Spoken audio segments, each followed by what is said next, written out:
Welcome into the latest 5 Reasons to Bet here on the 5 Reasons YouTube channel. If you want to bet anything that we talk about today or in the future, you know where to go. It's busr.com/5RSN. Jim's got the shirt there.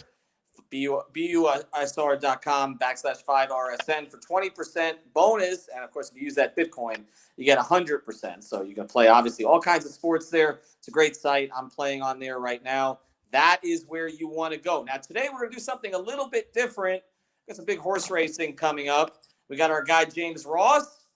He's got over 20 years experience working on course at the racetracks in the UK. You will recognize the accent as soon as he starts speaking. Trading lines for sportsbooks like Belfort and Paddy Power. He's now a spokesperson for BUSR based in the UK. All right.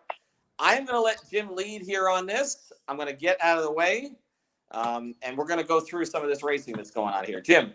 It's all you. The way I look at it is Ethan is like the Baffert, and I'm like the Pink Kai. So he's the trader, I'm the jockey, and James is our horse. He is our war horse. Here's our winner. So James, first of all, I think we're having a little sense of normalcy now that we have the big race the first Saturday in May. We're inching closer. You know, the Kentucky Derby in the fall was really weird. Is that how it senses for you, especially the media coverage and everything like that we're kind of getting back to normal? Well, it's a tough one to say because, and apologies, I am going to be saying Derby throughout this interview. Derby. I'm not going to say Derby. I'm not selling out for anyone. The big difference, I think, this year is that we are going to have fans returning to the racetrack. We're going to have, 25% of the normal number we'd expect. So, 10,000 fans. So that will help the atmosphere on the day without a shadow of a doubt. The thing we had in September with the last Derby was a lack of media coverage. There was lots of reasons behind that. There was the election, there was BLM, there was COVID, that of course we still have. But it feels like there's a bit more media coverage this time, which is a positive because if I'm frank, we saw a 50% reduction in Derby betting in September compared to normal years. But then the TV audiences were 50%. So that it makes sense. But look, we've got the calendar we want, the 1st of May.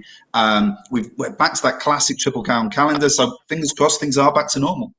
Yeah, that's amazing. Now we're about 10 days out. We're still ways out before we get, but we've got people are the horses are literally dropping. Baffert just pulled out one of his guys. Is that makes it easier, harder to set a line to pick a winner because all the favorites seem to be going away? Well, the first thing is the punters, the bettors are always smarter than the sports books and the bookmakers on this, always. Because what happens is you go into a big race, like we did for Breeders, the juvenile race that Essential Quality won. Didn't win it particularly convincingly, but he won. And what happens is all the Lions guys like me, we're all watching the race and we're just enjoying the Breeders' Cup. And at the same time, sometimes we leave the betting up for the Kentucky Derby. So then what happens? All the smart guys just steam in. 2 minutes after the race, we're looking and we're saying, why have we got these huge liabilities on the Derby out of nowhere? And that's because, look, prices are moving all the time. And the latest moves were probably after the Arkansas Derby. It was absolutely, appalling. The concert tour performance, just never going to be a Kentucky Derby horse at all. And then we see the odds on, Superstock absolutely collapse from sort of 50 to 1 to now being plus 1,100. So look, the odds are going to keep moving, and the smart guys are quicker to bash the button online than the sports books, and that's the exciting thing about racing. Well, to that end, then, and I'll let Jim jump in here to finish it. To that end, should you be taking a look at some of the real underdogs here again because maybe the odds have not been set correctly at this stage? I always like to look at the AEs, the also eligibles. I think there could be some value there this year. So I think, if I'm right, we've currently got 4 of them. We've got King Fury, we've got Star in My Dreams, we've got Hosier is the really interesting one. So Hosier, Baffert is now threatening to try and get into the Derby. 50 to 1 out there, plus 5,000. It's a late call, but that could happen. That's the breaking news this morning. So that's one where we were kind of 100 to 1 thinking, that's just, we can remove that from the betting, but it's down as an AE. So I think there is value on some of the outsiders. For me, I'm not a fan of essential quality. So I think if you're opposing essential quality, I think there are plenty of good options. Well, I will say this. I have one tip, and my mom, who is a fantastic prognosticator of the pony, she bought a condo once from her winnings in Los Alamitos chariot racing. My mom always told me this. So if you've got somebody that's at the Twin Spires, that's at the Derby, the horse that takes a poop before the race, that's the one to bet on. Empty, faster, dynamic. Right, James? Am I wrong? Well, I know a lot of people like to look at the condition of a horse. Is it sweating too much? What's its mane look like? And all these sorts of things. She's looking behind. That's the way to to spot a win. It's an interesting idea. I might try it this year. I've had no luck on the ponies recently. I need a new tactic. All right, so we'll find out about that when we play at busr.com 5RSN. Jim, I'll let you throw the last one here, James. All right, so finally, the old when old Kentucky Home plays, when Millionaires Row is ready to go and the horses take off, who are you going to bet on?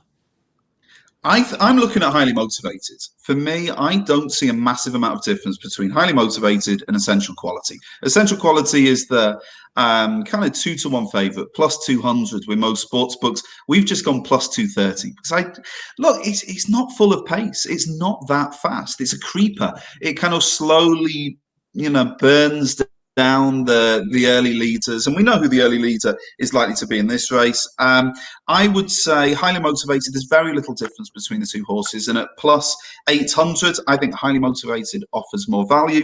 If people are really looking for an outsider, look, Caddo River will be that early leader. We know that it's going to go off like the clappers, and it probably isn't going to hold on. But people might want to take a chance on that at plus 1600. It's the natural leader. If you were looking for a really big price, look, the one that I like the look of, again, it's also eligible, probably not going to run, but if it did, keep me in mind. If we go back, back in time, several times we've seen that the difference between essential quality and keep me in mind, there's not a massive amount of difference there. For me, I oppose essential quality. I hope it wins, because we need a horse that can win a Triple Crown. We need someone that's going to go for Preakness and can actually win Belmonts as well. I don't think essential quality is a Justify. I don't think it's that sort of horse. So for me, I oppose the favourite. Highly motivated would be my one pick at plus 800. All right, James Ross. He's now with busr.com. You can find, again, busr.com/5RSN for 20% off. We are opposing essential quality in the Derby, whatever it is we want to call it. James, we appreciate you taking the time today. Thank you so much, guys. Enjoy this weekend's racing, and then let's talk again before the Derby. Sounds good. And away they go.